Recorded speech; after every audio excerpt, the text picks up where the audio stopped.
یہ واو حالیہ ہے، یعنی مطلب کیا ہے؟ اگر واو حالیہ ہے تو پھر صحیح ترجمہ یہ بن گا میرا حبیب آپ جب تک مکہ میں رہیں گے ہم اس کی قسمیں کھاتے ہی چلے جائیں۔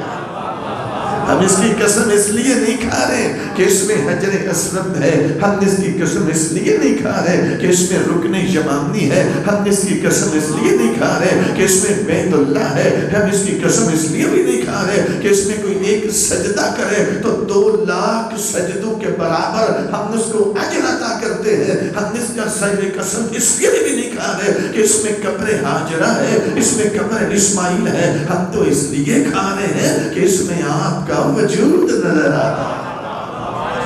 لیکن یہاں پہ پروردگار نے 2 قسمیں آگے اور بھی کھائی ہیں۔ فرماتے ہیں لا اقسم بهذا البلد وانت حل بهذا البلد ووالد وما ولد، صرف مکہ کی قسم نہیں کھاتا، اس باپ کی قسم بھی کھاتا ہوں، اس بیٹے کی قسم بھی کھاتا ہوں جو ہر مشکل وقت میں تیرے آگے بھی ہے، تیرے پیچھے بھی۔ کیا خوبصورت سامعین، خوبصورت توجہ ہوگی میرے سامعین کی، میرے بزرگوں دوست عزیزوں۔ اب میں عنوان سے بالکل مربوط ہو گیا لیکن آیت کا ترجمہ سن لے۔ آواز قدرت آتی ہے والضحیٰ حبیب تیرے چہرے کی قسم، واللیل اذا سجا حبیب تیری زلفوں کی قسم کہ جن کی سیاہی کو دیکھ کر ہم نے رات کی تاریکی کو خل کر دیا۔ 2 قسمیں کھانے کے بعد اللہ جواب قسم کیا دیتا ہے؟ ایک چھپے ہوئے سوال کا جواب دے رہا ہے کہ مشرکین مکہ کہتے ہیں اللہ نے نبی کو تنہا چھوڑ دیا، اللہ اپنے نبی سے ناراض ہو گیا، میرے نبی کو اذیت ہوئی، اللہ نے نبی کا چہرہ اٹھتا ہوا دیکھ کر اپنے نبی پر وحی کا نزول کیا۔ فرمایا حبیب تیرے چہرے کی قسم، واللیل اذا سجا تیرے زلفوں کی قسم، ما ودعک ربک وما قلی، میں قسم کھا کے کہتا ہوں میں نے تو تجھے کبھی تنہا نہیں چھوڑا، میں نے تو ہمہ وقت تجھے ابو طالب کے سائے میں محفوظ رکھا، وما قلی، اور میں تجھ سے کب ناراض ہوا، میں تو تیری رضائیں لینے کی تک ہو دو۔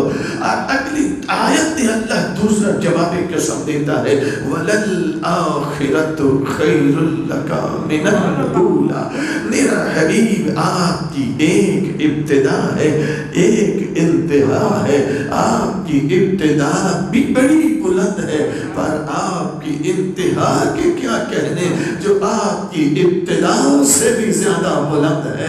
نبی کی ابتدا کیا ہے؟ ابتدا سمجھیں گے تو پھر انتہا کو سمجھ میں آئے گی، لیکن میں تو اتنا سا جانتا ہوں ابتدا سمجھنا تو بہت بڑی بات ہے، اس کے تو پیروں سے لگی ہوئی نالین جبرائیل کی سمجھ میں نہیں آئی، اس کی ابتدا میری سمجھ میں کیسے آئے؟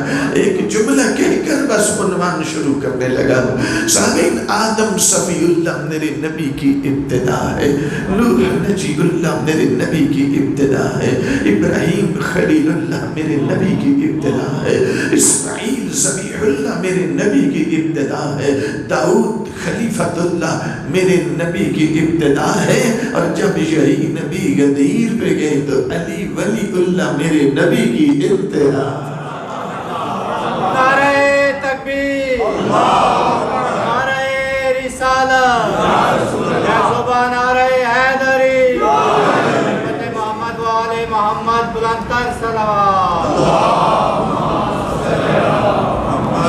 5 منٹ چاہوں گا اب آپ کے اذہان تھوڑے سے میری طرف آپ مبذول فرمائیں گے۔ سامعین، ولایت 2 قسم کی ہوتی ہے، ایک ولایت وہ ہے جس کی اچھا ایک بات ذہن میں رکھیں، میرے نبی نبی ہی نہیں ہیں، میرے نبی ولی بھی ہیں۔ اللہ قرآن میں نہیں کہتا اللہ بھی ولی ہے، نبی بھی ولی ہے، وہ بھی ولی ہے جو پڑھتا تو نماز ہے پر رکوع کی حالت میں دیتا زکات ہے۔ تو اس لیے ولایت بیان کریں تو وہ نبوت کی شان بھی ہے۔ اب آگے آ جائیں انشاءاللہ، ابھی عرض کرتا ہوں لیکن 5 منٹ لوں گا آپ کے۔ ولایت 2 قسم کی ہوتی ہے، ایک ولایت وہ ہے جس کی تعریف علم الکلام کرتا ہے، ایک ولایت وہ ہے جس کی تعریف علم العرفان کرتا ہے. یعنی کہہ سکتے ہیں ایک کلامی ولایت ہے، ایک عرفانی ولایت ہے. کلامی ولایت ایک منصب ہے، پھر سنیں، کلامی ولایت جس کی تعریف، ایسی ولایت کہ جس کی تعریف علم الکلام کرتا ہے، وہ ولایت ایک منصب ہے. عرفانی ولایت منصب نہیں، ایک رتبہ ہے. سمجھنے کی کوشش کریں گے آپ، ساتھ دینے کی. تھوڑا سا تعارف اس کا ہونا یہ بہت ضروری ہے. ایک منصب ولایت ہے، ایک رتبہ ولایت ہے. منصب ولایت وقت کی قیود میں مقید و محدد ہوتا ہے. پریشان نہیں ہونا اگر کوئی لفظ مشکل آ جائے، انشاءاللہ آسان ہو جاتا ہے، لیکن میں نے اس لیے 5 منٹ آپ سے مانگے ہیں. منصب ولایت وقت کی قیود میں مقید و محدد ہوتا ہے. رتبہ ولایت جب وقت نہیں تھا پھر بھی تھا.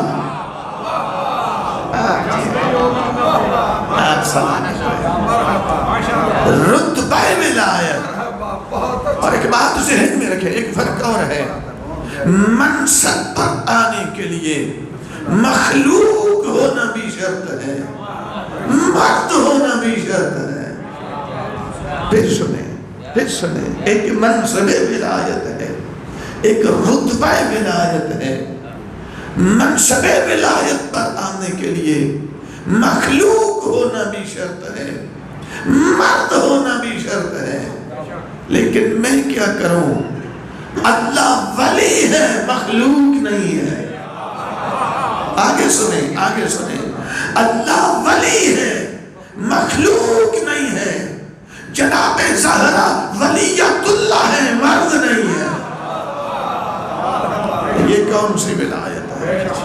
انما ولیکم اللہ. اس آیت میں مینشن تو کریں، پہلے اس کو تعیین تو کریں، ہے کون سی ولایت، پھر نتیجے نکالیں، پھر لڑائیاں کریں، پھر استدلال کریں. ارے بھائی پہلے مینشن تو اس کا موضوع کی تو تعیین ہو. یہ منصب ولایت ہے یا رتبہ ولایت ہے؟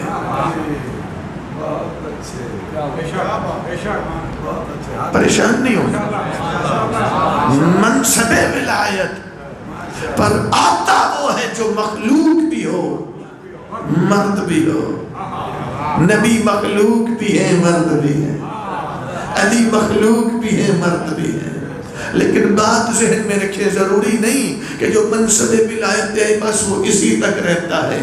اللہ کہہ رہا ہے انما ولیکم اللہ ورسولہ. میں بھی ولی ہوں، نبی بھی ولی ہے، علی بھی ولی ہے. یہ ولایت کون سی؟ اچھا، آیت میں لفظ ولی ایک دفعہ آیا ہے، ہونا چاہیے تھا میرے جیسے ناقص بندے کے مطابق انما ولیکم اللہ ولیکم. غلط پڑھ رہا ہوں میں، مجھے پتہ ہے، لیکن میں سمجھانے کی خاطر کر. ولیکم رسولہ ولیکم الذین آمنوا الذین. اللہ کے لیے لفظ ولی الگ، نبی کے لیے الگ، علی کے لیے الگ. اگر یوں ہوتا تو نتیجہ نکل سکتا تھا اللہ کی ولایت کسی اور معنی میں ہے، نبی کی کسی اور معنی میں ہے، علی کی کسی اور معنی میں ہے. لیکن اللہ کی خباستوں کو جانتا تھا، اس نے لفظ ولی الگ الگ استعمال نہیں کیا. لفظ ولی ایک دفعہ استعمال کر کے آگے اپنا نام بھی لے لیا، نبی کا بھی لے لیا، علی کا تذکرہ بھی کر دیا. اور اصول الفقہ کے اندر ایک مسلم قاعدہ ہے کہ ایک لفظ اگر 70 معانی بھی رکھتا ہو لیکن ایک وقت میں ایک ہی معنی میں آئے گا، باقی 69 معنی مراد نہیں ہوں گے. اگر تو لفظ ولی تینوں ہستیوں کے لیے جدا جدا ہوتا تو کہہ سکتے تھے الگ الگ معنی مرادیں ہیں ان تینوں ولایتوں سے، لیکن اس نے لفظ ولی ایک دفعہ لگا کر آگے اپنا نام، نبی کا نام، میرے علی کا تذکرہ اعلان کر دیا. بتانا چاہتا ہوں جس معنی میں میری ولایت ہے اسی معنی میں نبی کی ولایت ہے، اور جس معنی میں نبی کی ہے اسی معنی میں علی کی ہے. توجہ خوبصورت توجہ میرے سامنے کی اور عزیزان ذرا اس جملے پہ تھوڑا سا توجہ کرنا ہوگی. اصول الفقہ نے آ کر چکے یہ ایسا علم ہے جو الفاظ سے متعلق ہی بات کریں. ہماری مشکل اب یہ بن گئی کہ اس طرح کہ جو مثلا اس لباس میں ہوں وہ اصولی ہیں اور جناح کیپ والے اخباری ہیں. جو بندہ یہ بات کرتا ہے یقین کریں سب پورے جنوبی پنجاب میں اس سے بڑا پاگل بھی کوئی نہیں, اس سے بڑا جاہل بھی کوئی نہیں. اس لیے کہ پبلک جو ہوتی ہے نا عوام, یہ نہ اصولی ہوتی ہے نہ اخباری ہوتی ہے. یہ فتویٰ دینے کی دو منہجیں ہیں. کچھ بزرگان اخباریت کی بنا پہ فتویٰ دینے کے قائل ہیں, کچھ اصول کی بنا پہ فتویٰ. اور اصول الفقہ کی ہر اصطلاح الحمدللہ اللہ نے مجھے یہ حیثیت دی ہے, میں اس کی ہر اصطلاح فرمانے معصوم سے ثابت کر سکتا ہوں. میرے چھٹے مولا فرماتے ہیں علینا القاء الاصول و علیکم التفریق. اصول دینا ہمارا ذمہ ہے, نتیجہ لینا تمہارا ذمہ. اب یہ مجھے نہیں کہہ رہے, یہ بزرگان کو کہہ رہے کہ نتیجہ نکالنا. اب آج تھوڑا سا پیچھے آ جائے. اس آیت میں ولایت کون سی ہے؟ چونکہ اللہ بھی ولی ہے. اچھا ایک بات اور, اللہ اپنے آپ کو ولی کہتا ہے, نبی نہیں کہتا. اللہ اپنے آپ کو ولی کہتا ہے, امام نہیں کہتا. کیوں؟ اس لیے کہ امامت ایک منصب ہے, اور منصب پر یا تو مخلوق آتی ہے یا مرد آتا ہے. اللہ نہ مخلوق ہے نہ مرد ہے. پھر جناب سیدہ ولیت اللہ ہیں, مرد نہیں ہیں. تو یہ ولایت تو ہے, کون سی ولایت؟ یہ رتبہ ولایت ہے. اب تھوڑا سا عنوان اب شروع ہونے لگا ہے. سبھی منصب ولایت پر آنے کا بھی ایک میرٹ ہے, معیار ہے. رتبہ ولایت پر آنے کا بھی ایک معیار ہے. تبرک نہیں ہے, تبرک نہیں ہے کہ جس کا جی چاہے اس پہ آ جائے, جس کا جی چاہے اس پہ آ جائے. اور ایک بات ذہن میں رکھیں, جو رتبہ ولایت پہ ہوگا وہی منصب ولایت پہ آئے گا. جو منصب پہ آئے گا وہی امامت پہ آئے گا. توجہ ہے جی. منصب ولایت پر آنے کے لیے 9 شرطیں درکار ہیں. ان 9 شرطوں میں سے ایک شرط علم ہے. علم کی پھر 8 قسمیں ہیں. علم بالقوہ ہے, علم بالفعل ہے, علم حصولی ہے, علم حضوری ہے, علم بالاحکام ہے, علم بالموضوعات ہے, علم بالفعل. تو کون سا چاہیے؟ میں صرف نام اس لیے لے رہا ہوں کہ کسی اس کو ولی نہیں ماننا جس نے زندگی میں استنجا بھی ٹھیک نہ کیا. اس کا میرٹ ہے. کون سا علم چاہیے؟ منصب ولایت پر آنے کے لیے 9 شرطوں میں سے ایک شرط عدالت ہے. عدالت پھر 6 قسم کی ہوتی ہے. یہاں کون سی چاہیے؟ منصب سے آپ پیچھے تھوڑا سا چلے جائیں. رتبہ ولایت پر آنے کا بھی ایک میرٹ ہے. اس کا کیا میرٹ ہے؟ سامعین ایک ہی میرٹ ہے کہ رتبہ ولایت پر آنے کے لیے یا تو اللہ ہونا شرط ہے یا وجہ اللہ ہونا شرط ہے. یا تو اللہ ہونا شرط ہے یا عین اللہ ہونا شرط ہے. اور ذہن میں رکھیں, اللہ اور ہے, عین اللہ اور ہے. وہ خالق ہے, یہ مخلوق ہے. پر رتبہ ولایت پر آنے کا میرٹ ایک ہی ہے, یا تو اللہ ہونا شرط ہے یا حضرت اللہ ہونا شرط. اور کیا سمجھتے ہیں؟ میرے نبی کے اس کان کی بات ہو رہی ہے, اللہ نے حضرت اللہ کہہ کر میرے علی کی اس آنکھ کی بات کہہ رہی ہے, ہو رہی ہے کہ آنکھ کو عین اللہ. نہیں, ایسا نہیں ہے. ہوں میں طالب علم, کوئی دعوی علم تو ہے نہیں, طالب علم ہوں, اگر وہ بھی شمار ہوتے تو سعادت میرے لیے اس سے بڑی کوئی نہیں. لیکن جو بات کرنے لگا ہوں ذمہ داری سے کرنے لگا ہوں. اس آنکھ کی بات نہیں ہو رہی, اس چہرے کی بات نہیں ہو رہی, اس کان کی بات نہیں ہو رہی. پورا وجود نبی اللہ نے وجہ اللہ بنایا. پورا وجود علی اللہ نے حسن اللہ بنایا ہے. پورا وجود حسن مجتبی اللہ نے لسان اللہ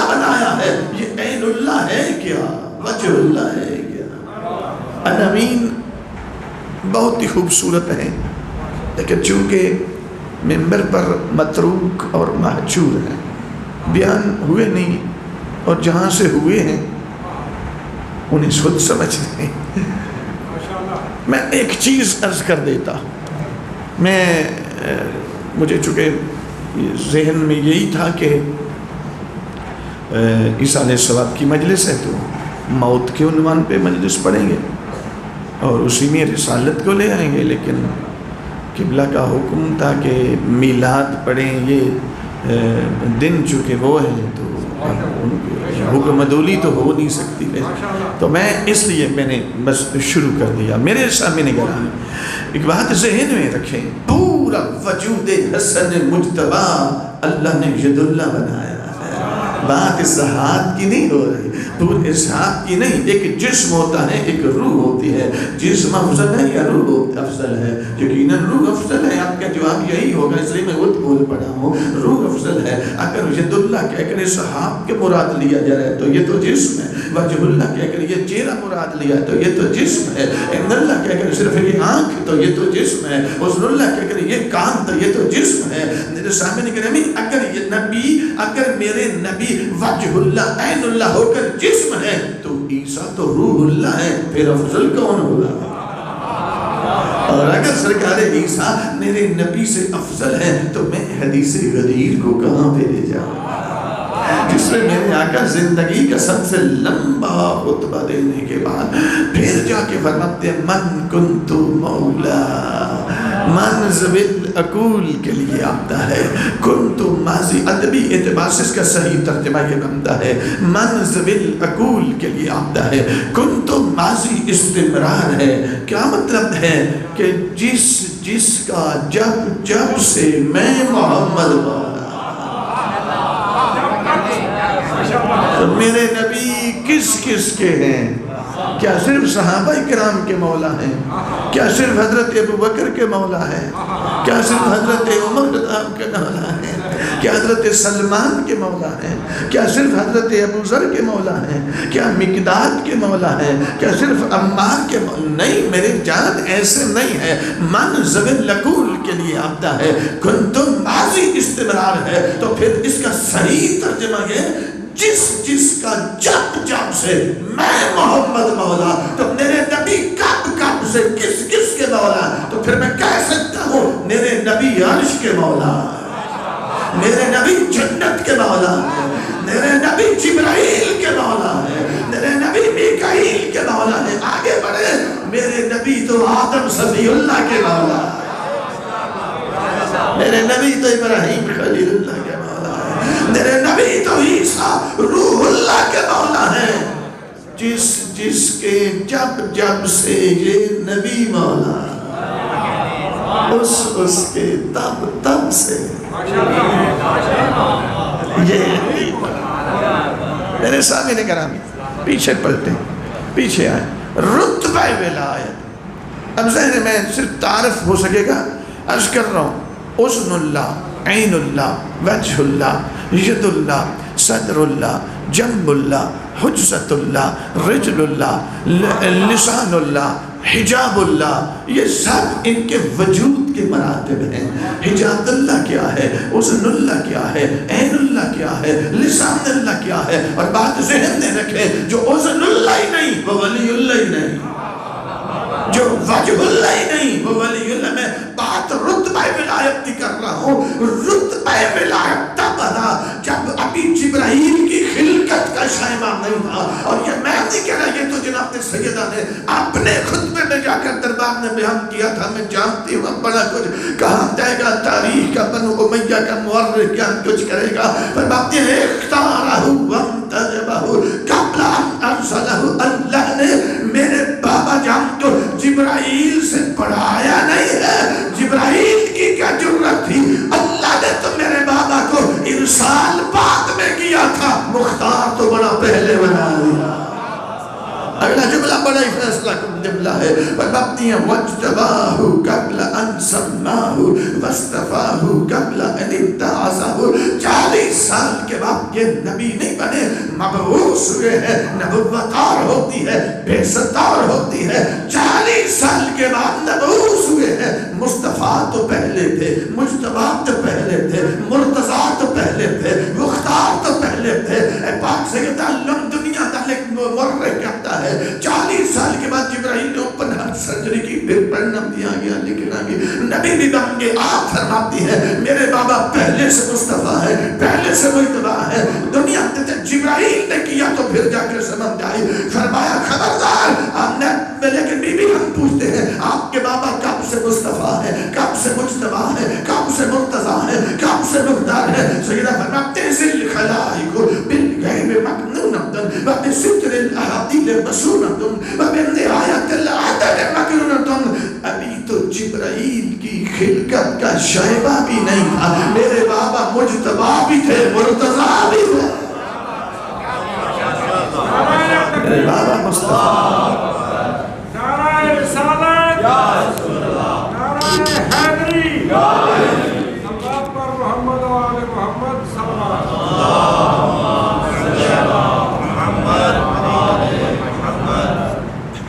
تو یہ تو تب سے مجتبی، کیا مجتبی صرف نام کے؟ فرماتی اللہ نے میرے بابا جان کے وجود کو مجتبی بنایا ہے، وجود کو مرتضیٰ بنایا ہے۔ مصطفیٰ، مجتبی، مرتضیٰ، یہ مراتب ہے۔ جو مصطفیٰ بنے گا سلوات پر محمد و آل محمد صلی اللہ علیہ۔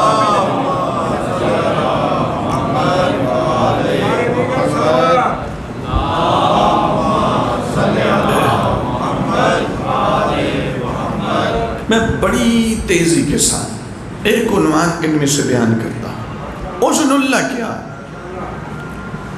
اذن اللہ ہوتا کیا ہے؟ اذن اللہ، آیا میرے آقا میرے نبی کے کان کی بات ہو رہی ہے؟ آپ لفظ اذن کو ڈیفائن کریں، اذن سمجھ میں آئے گا تو پھر آپ کا سفر اذن اللہ کی طرف شروع ہوگا۔ لفظ اذن، کان کو بھی اذن کیوں کہا جاتا ہے؟ اس کی تعریف سنیں اور اسی تعریف کے مطابق گفتگو پھر آگے بڑھتی ہے۔ حضرت علامہ حسن مصطفی التحقیق فی کلمات القرآن جلد نمبر 1، تشیع کا ناز اور افتخار، حضرت علامہ محمد واعظ زادہ الخراسانی المعجم فی فقہ لغت القرآن بسر بلاغت، اس کی جلد نمبر 4، حضرت علامہ ابن منظور لسان العرب شیعہ محقق لغت کے ماہر، 1100 سال پہلے لکھی گئی کتاب، آج بھی اگر عربی کے کسی معنی حقیقی کو کوئی جاننا چاہتا ہے اسی لسان العرب کی طرف اس کو رجوع کرنا پڑتا ہے۔ لسان العرب کے اندر، مقائص اللغت کے اندر میں نے 4 بزرگان کے نام لیے جو پہاڑ سے مضبوط اور بڑے نام ہیں۔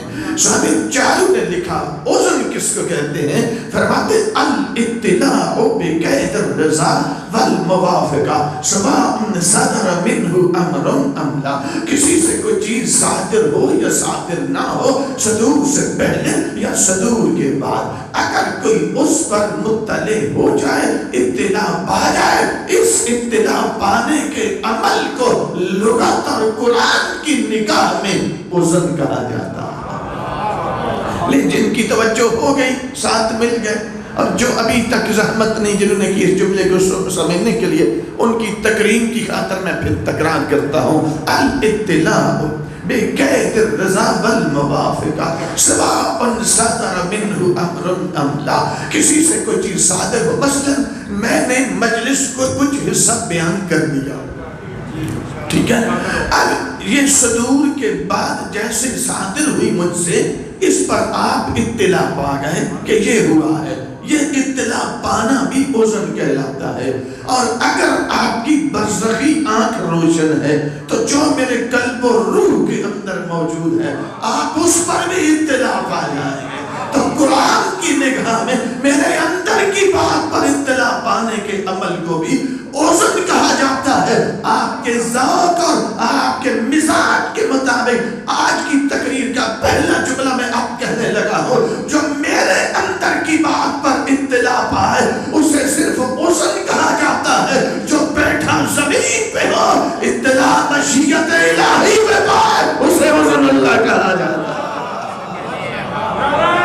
تکبیر نعرہ رسالت نعرہ حیدری صلوات پر محمد و آل محمد صلی اللہ علیہ وسلم. اس لیے اس مادہ سے متعلق آیات اگر پڑھو تو ایک تسلسل قائم ہو سکتا ہے. حضرت ابراہیم علیہ السلام کو اللہ نے جب کعبہ تعمیر ہو گیا آواز قدرت آئی میرا ابراہیم وَأَذِّن فِي النَّاسِ بِالْحَجِّ يَأْتُوكَ رِجَالًا وَعَلَىٰ كُلِّ ظَاهِرٍ مِّن كُلِّ فَجٍّ عَمِيقٍ. میرا ابراہیم اب یہیں پہ کھڑے ہو جاؤ. آپ کے سامنے مائک نہیں ہے, آپ کے سامنے میڈیا نہیں ہے, آپ کے پاس ٹیکنالوجی نہیں ہے. آپ حج کا اعلان کریں. مجمع آپ کے سامنے کوئی نہیں ہے, یہ تو جنگل بیابان ہے. آپ اعلان کریں حج کا. آپ جہاں اعلان کریں گے جو زمین کے مشرق میں ہوگا وہ وہاں پہ سنے گا, جو مغرب میں ہوگا وہ وہاں پہ سنے گا, جو شمال و جنوب میں ہوگا, حتیٰ جو ماں کے رحم میں ہوگا وہ وہاں پہ سنے گا, جو باپ کے صلب میں ہوگا وہ وہاں پہ سنے گا. جیسے اصل یہ اطلاع ہے. ایک اس آیات کا ایک یہاں پر تسلسل قائم ہو سکتا ہے. میں آگے نہیں بڑھوں گا, اس سے میرے پیچھے پلٹنا مشکل ہو جائے گا, سمیٹنا مشکل ہو جائے گا. سامعین گرامی 2 سے 3 روایات سن لیں تاکہ مطلب مجسم ہو جائے. میرے نبی اذن اللہ ہے, میرے علی اذن اللہ ہے, میرے حسن اذن اللہ ہے, میرے حسین اذن اللہ ہے. ارے بھائی صرف میرے نبی اور علی ہی اذن اللہ نہیں, اس گھر کا تو ابو طالب بھی ایسے ہی اذن اللہ ہے جیسے علی اذن اللہ. اب ایک روایت سن لے. میرے آقا مسجد نبوی میں منبر نبوی بھی بیٹھے ہوئے ہیں, صحابہ کرام کا مجمع سامنے لگا ہوا ہے.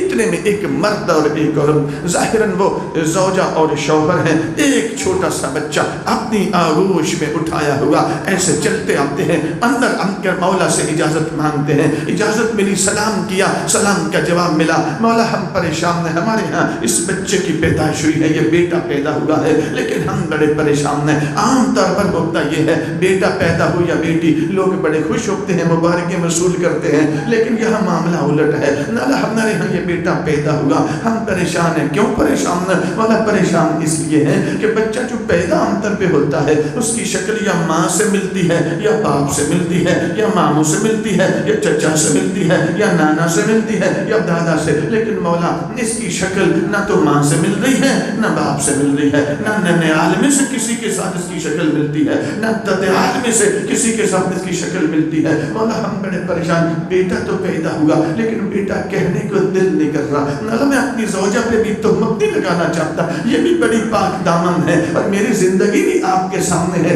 میرے مولا مجھے سمجھ نہیں آ رہی, ہم بہت پریشان ہیں, بیٹا کہنے کو دل نہیں کر رہا. اب فوری طور پہ بہت سیریس مسئلہ تھا نا, تو سرکار ہے میرے مولا فوری طور پہ اگر یہ ہے کلام حکیم حکمت سے خالی نہیں ہوتے, کب بولنا ہے کیسے بولنا ہے وہ ہماری عقلوں کے مطابق ہمارے ظرف کے مطابق وہ کلام کرتے ہیں. اگر وہ اپنی عقل کے مطابق کلام کریں, دنیا میں پیدا ہوا ہی نہیں جو ان کی کلام کو سمجھ سکے, اس سے کوئی نتیجہ نکال سکے. وہ ہماری عقل اور ہمارے ظرف کو ملحوظ رکھ کر گفتگو کرتے ہیں. میرے مولا نے کیا کیا, فوراً روانی نے بات نہیں کر دی بلکہ کیا کیا, ان کا مسئلہ سنا, پریشان نہیں سنی. میرے آقا نے اپنی آنکھوں کو بند کیا. فمکث رسول اللہ, میرے مولا نے اپنا سر اقدس تھوڑی دیر کے لیے نیچے جھکایا, چند لمحوں کے بعد سر اقدس اوپر اٹھایا, آنکھیں کھولی, بچے کو دیکھا, بچے کے باپ کو دیکھا. فرمایا سن, جس مصطفیٰ کے کہنے پر تو نے خدا کو دیکھے بغیر تسلیم کیا ہے,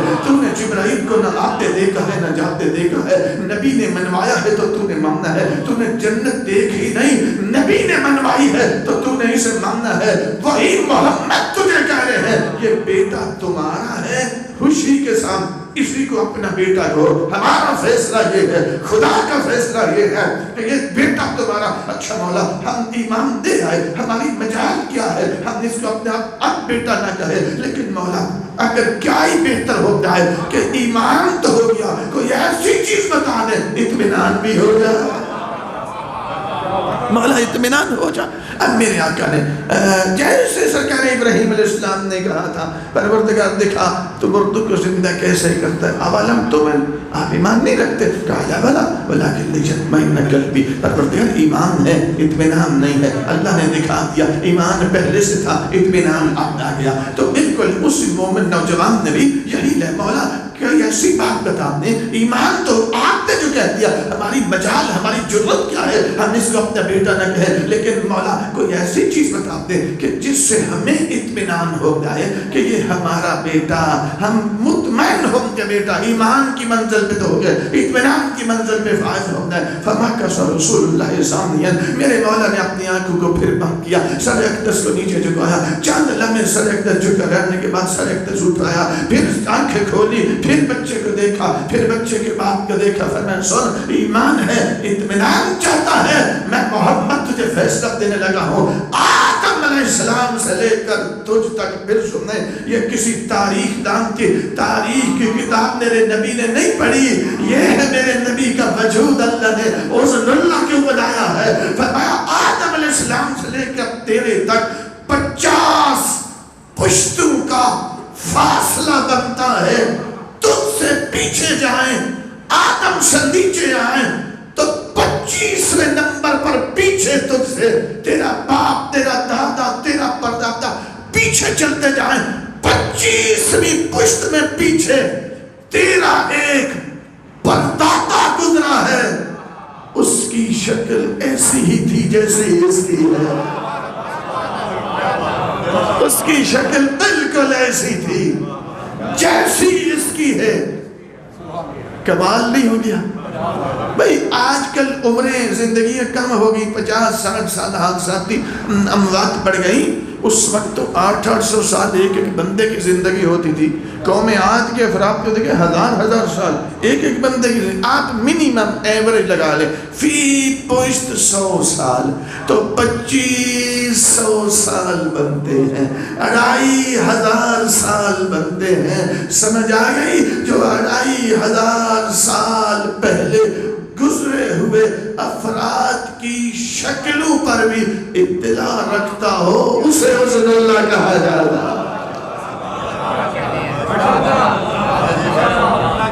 اذن اللہ اس کان کی بات نہیں ہو رہی، توجہ ہے میرے ساتھ نہیں کرنا.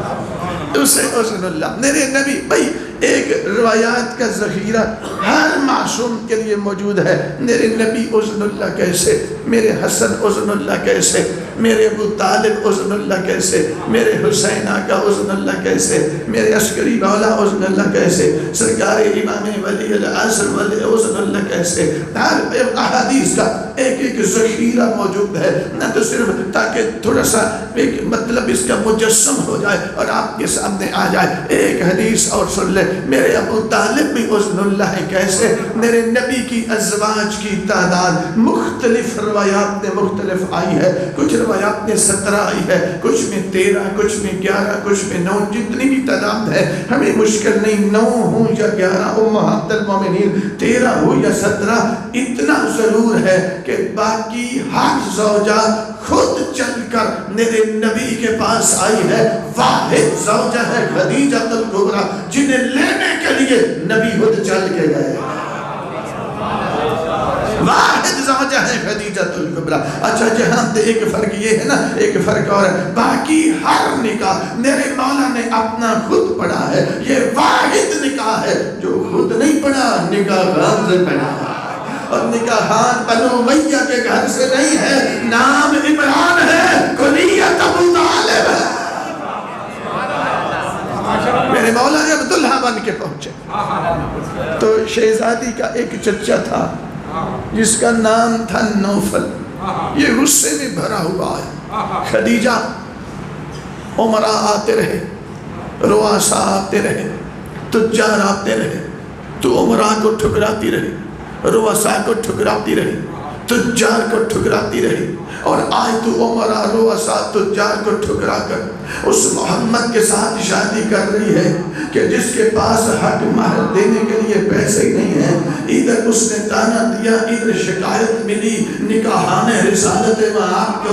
سرکار ابراہیم نے نوفل کے کندھے پہ ہاتھ رکھا، فرمایا نوفل تو نے میری بیٹی کو تانا دیا ہے کہ تو عمرہ رؤسا کو چھوڑ کر اس محمد کے ساتھ شادی کر رہی ہے کہ جس کے پاس حق مہر دینے کے لیے پیسے نہیں ہے۔ نوفل میں محمد کا وارث ہونے کی حیثیت سے میں تجھ پہ چھوڑتا ہوں، مانگ کتنا مانگتا۔ بات آج کی نہیں ہے، آج سے 1500 سال تہجد کی ہے۔ دو روایتیں ہیں، ایک پڑھوں گا، جب کہا مانگ کتنا مانگتا ہے تو کہا 40,000 درہم۔ یہ درہم دبئی والا درہم نہیں، یہ چاندی میں کرنسی ہوتی تھی، اور ایک درہم 1 تولہ چاندی کے برابر ہوتا تھا۔ جب کہا 40,000 درہم، 40,000 درہم کا لفظ آنا تھا۔ سرکار ابراہیم نے وہی 40,000 اٹھا کر اس کی گود میں رکھ کے فرمایا تھوڑا مانگا ہے تو نے، اتنا تو اکثر نے اپنے اس مولا کا صدقہ ادا کر دیا۔ یہ تو اضافی جملہ تھا۔ اب میرے مولا نے صرف حق مہر نہیں دیا، میرے مولا نے میرے مولا کا حق نکاح بھی پڑھا، اور خالی نکاح نہیں پڑھا۔ میں حسن اللہ بتانے لگا، خالی نکاح نہیں پڑھا، اس نکاح میں ایک خطبہ بھی پڑھا، اور سادہ خطبہ ہی نہیں پڑھا، اس خطبے میں قرآن کی آیتوں کی تلاوت بھی کی ہے۔ میرے سامنے گرامی بھائی بس ایک روایت، مجھے 2 روایتیں پڑھ لینے دیں، بس گفتگو ہوئے۔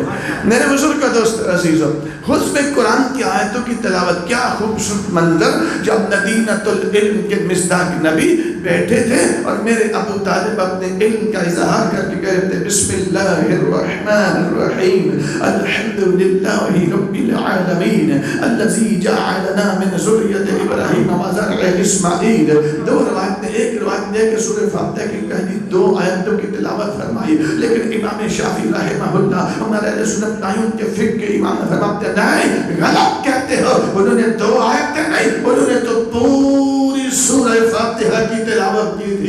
چلے 2 آیتیں پڑھی یا پوری سورہ فاتحہ، ہمیں الجھنے کی ضرورت ہی نہیں ہے، ہم تو دیکھنا یہ چاہتے ہیں کہ پڑھی کب ہے۔ تو تشیع اور تسنن کے درمیان یہ مسلم و ثبوت ہے کہ جب میرے آقا کا یہ عقد ہوا تھا، اس وقت میرے نبی کا ظاہری سے مبارک تک 25 سال، قرآن اترا ہے 40 سال کے بعد، یہ 15 سال پہلے قرآن تھا کہاں پر؟ قرآن ہم کہنے بل ہوگا قرآن نجید فی لوح محفوظ، میں تو اس وقت لوح محفوظ میں موجود تھا، تو جب یہ تھا لوح محفوظ میں تو 15 سال نازل ہونے سے پہلے یہ لوح محفوظ سے اتر کر میرے ابو طالب کے پاس چلا کیسے آیا؟ اس کا ایک ہی جواب بن سکتا ہے کہ میرے ابو طالب پڑھ نکال رہے تھے، نگاہ لوح محفوظ میں لگی ہوئی تھی، سمجھ آ گئی جو نزول سے پہلے 15 سال پہلے قرآن پڑھے وہی تو صلی اللہ علیہ وسلم۔ ایک حدیث اور سن لو، بس مجھے احساس ہو گیا، اجازت اگر دیتے ہیں ایک حدیث اور سن لو۔ میرے سامنے گرامی، ہر معصوم اذن اللہ، جو اذن اللہ ہی نہیں، وہ ولی اللہ ہی نہیں، وہ رتبہ ولایت پہ نہیں، جو رتبہ ولایت پہ نہیں، وہ منصب ولایت کے قابل ہی نہیں، جو منصب ولایت کے لیے کوالیفائی نہیں کرتا، اس کا امامت سے کیا تعلق؟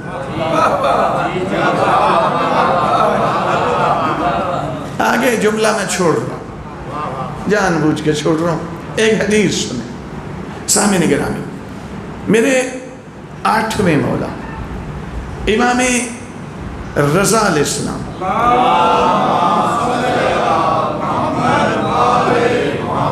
خراسان میں، مدینہ میں 2 مومن مسجد نبوی میں ایک دوسرے سے کہتا ہے امام چلے گئے، دل اداس ہو چکا ہے، روح پریشان ہے، اگر تو میرے ساتھ توافق کرے تو میرے ساتھ چلو، رکھتے سفر باندھیں، امام کی زیارت کے لیے خراسان چلتے ہیں. اس نے توافق کیا، دن طے کر لیا، وہ اپنے گھر یا اپنے گھر دونوں رکھتے سفر بندر سفر کیا. ہزاروں میلوں کا سفر طے کرتے کرتے خراسان میں امام کی بارگاہ میں حاضر ہوئے. حاضر ہونا تھا جو مولا کی دست بوسی کی، قدم بوسی کی. ایک مرتبہ وقت نماز ظہر ہو گیا. میرے مولا فرماتے ہیں آؤ اپنے ساتھ تم بھی ادا کرو. انہوں نے بھی مولا کے ساتھ کھڑے ہو گئے، لیکن نماز شروع ہونے سے پہلے میرے امام نے مڑ کر دونوں کو دیکھ کر ایک ایک حکم صادر فرمایا. ایک کو دیکھا تو فرمایا تو آدھی نماز پڑھ، قصر پڑھ. دوسرے کو دیکھا فرمایا تو مکمل پڑھ. کیا بات ہے، کیا بات ہے. میں بس اذن اللہ کا تعارف کرا رہا ہوں. میرے 8ویں مولا کیسی ہستی ہیں. امام بنتا وہ ہے جو پہلے منصب ولایت پہ آئے. منصب ولایت پہ آتا وہ ہے جو پہلے رتبہ ولایت پہ آئے. رتبہ ولایت پہ آتا وہ ہے جو پہلے اذن اللہ ہوتا ہے. جو اذن اللہ ہی نہیں وہ تو رتبے کے قابل نہیں. جو رتبے کے قابل نہیں وہ منصب کے قابل کیسے. جو منصب کے قابل نہیں وہ امامت کے لائق ہی نہیں. میرے والا فرماتے ایک کو دیکھ کے فرمایا تو قصر نماز پڑھ. دوسرے کو دیکھا فرمایا تو مکمل نماز پڑھ. نماز تو ہو گئی جس طرح حکم دیا تھا. اس نے آدھی پڑھی، اس نے مکمل پڑھی. دونوں آگے بڑھے نماز کی تکمیل پر. یا رسول اللہ جس کو مکمل کا کہا، وجہ کیا ہے؟ وطن اس کا بھی وہی ہے، وطن میرا بھی وہی ہے. جہاں سے یہ چلا ہے وہیں سے میں چلا ہوں. جہاں سے یہ پہنچا ہے وہیں سے میں پہنچا ہوں. تقریباً جتنے قدم اس نے اٹھائے ہیں اتنے ہی میں نے اٹھائے ہیں. پھر مجھے آدھی کا حکم، مجھے پوری کا حکم دیا، اس کو قصر کا حکم دیا. وجہ کیا ہے؟ وجہ میرے نانا جان کی شریعت ہے. مولا کیا شریعت ہے؟ میرے نانا جان کی شریعت کا فیصلہ ہے کہ جو حلال سفر کرے گا اس کی سفر میں آدھی ہو جائے گی، جو حرام کرے گا اس کی سفر میں بھی مکمل رہے گا. اب چہرے کا رنگ متغیر ہوا، پریشان ہوا. میرے آقا مولا میں تو آپ کی زیارت کے لیے آیا ہوں. مولا بلکہ میں نے اس کو کہا تھا کہ روح پریشان ہے، سرگرداں ہے، تو اگر میرا ساتھ دے تو ہم رکھتے سفر سے ڈانتے ہیں اور چلے مولا کی ذات کے لیے. فرمایا اگر تو بات یہاں تک رہتی تو پھر کوئی مذائقہ نہیں تھا، لیکن بات یہاں تک نہیں رہی. اس کے بعد کیا ہوگا؟ تو اپنے گھر چلا گیا، یہ اپنے گھر چلا گیا. تو رکھتے سفر باندھا تھا. اب بتا کون تھا ہے؟ میرے 8ویں مولا جو رتبہ ولایت پہ فائز ہیں، جس ولایت پر آنے کے لیے میرٹ اللہ نے رکھا ہے کہ آئے گا جو وجہ اللہ بھی ہوں گا، اذن اللہ بھی ہوگا، عین اللہ بھی ہوں گا، لسان اللہ بھی ہوں گا. تو میرے 8ویں مولا فرماتے ہیں تیری زوجہ تیرے پاس کھڑی تھی. امام بیٹھے خراسان نے بات بتا رہے ہیں یہاں مدینہ والوں کی. فرمایا تیری زوجہ تیرے ساتھ کھڑی تھی، تو اپنی زوجہ سے کچھ گفتگو کر رہا تھا. مولا کیا؟ تو کہہ رہا تھا خراسان میں تو جا ہی رہا ہوں، امام کی تو زیارت کر ہی لوں گا. وہاں پہ مامون الرشید بھی رہتا ہے، میں اس کی بھی زیارت کروں گا، اس کے سامنے اپنے حوائج رکھوں گا، وہ میری حاجت روائی کرے گا. فرمایا سن، جو صرف ہماری زیارت کے لیے آئے اس کا سفر حلال ہوتا ہے، جو ہمارے دشمن کے لیے آئے اس کا سفر حرام ہوتا ہے. میرے بزرگ دوست عزیزوں، جو بیٹھے خراسان میں ہوں اور مدینہ والوں کے اندر کے رازوں کی خبر اور اطلاع رکھتا ہو اسے اذن اللہ کہا جاتا. یہ جہالت کا نام نہیں. سلامت رہیں. تھوڑی سی تاخیر چکے ہوئی مجھے پہنچنے میں، اس کی معذرت. تو خدا اس ذکر کو اپنی بات، مصائب تو اب نہیں پڑھیں گے، پڑھ دیں مصائب تھوڑے. ایک جملہ سن لیں. ظاہر ہے مجلس مزین تو ہوتی ہے، مکمل نہیں ہوتی. تکمیل اور تزئین، فضائل، احکام جتنے بیان کر لیں، مجلس کی زینت ہوتی ہے. اور ایک بات اضافی جملہ مصائب کا، ایک جملہ اور اپنے وقت کے امام کی سپاہ میں جانے کے لیے میرٹ کبھی معلوم کریں. 313 میں جانے کا میرٹ اور ہے, نچلی سپاہ میں جانے کا میرٹ اور ہے. 313 میں جانا ہو تو میرٹ ٹف ہے, یہ سپاہ سالار ہے. نچلی سپاہ میں جانا ہو تو 10 شرطیں ہیں. ان 10 شرطوں میں سے ایک شرط یہ ہے, وہ جائے گا نچلی سپاہ میں جو اپنا 1 نہیں 2 نہیں, اپنا ہر عمل خود اپنے ہاتھوں سے اپنے امام کی بارگاہ میں پہنچانے والا. یہ جملے میں اجمال ہے, آدھے منٹ کے اندر واضح ہو جاتا ہے. مثلا میں پڑھ کر اب سن کے باہر نکلتے ہیں, غیر محرم سامنے, اسے دیکھنا بھی ایک عمل ہے. حیا سے آنکھوں کو نیچے جھکانا بھی ایک عمل ہے. فیصلہ کر پہنچانا کیا بھائی, امام کی بارگاہ میں پہنچانا. اور 2 عمل دن میں نہیں, ہر عمل. اگر 20 کیے ہیں تو 19 نہیں پہنچائے, 20 شرط ہے, ہر عمل پہنچائے. مثلا موبائل کھلے ہوئے, پیکج لگے ہوئے, اب ہر دوسری تصویر فحاشی اور یعنی اس غلاظت کو دیکھنا بھی ایک عمل ہے. رخ پھیرنا بھی ایک عمل ہے. سوچ تو صحیح, اس یوسف زہرا کی بارگاہ میں پہنچانا کیا ہے. ساری رات سوئے رہے, اذان فجر بھی سوئے رہے, دن طلوع ہوا پھر بھی سوئے رہے. یہ سوئے رہنا بھی ایک عمل ہے. اذان سن کے بستر چھوڑ کے طہارت کر کے مصلی پہ آنا بھی ایک عمل ہے. فیصلہ کر پہنچانا کیا ہے. ہماری بچیاں, ہماری بیٹیاں, ہماری بہنیں, خواتین گھر سے کسی کام کی خاطر نکلتی ہیں تو نکلنا بذات خود ایک عمل ہے. نکلنے سے پہلے اپنی کیفیت دیکھیں, بے حجاب ہو کے نکل رہی ہوں یا با حجاب ہو کے عمل پہنچانا ہے. یوسف آل محمد کی بارگاہ میں مومنین کرام میرے 5ویں مولا فرماتے ہیں, سب سے پہلے ہمارے قائم کی نصرت با حجاب عورتیں کریں گی.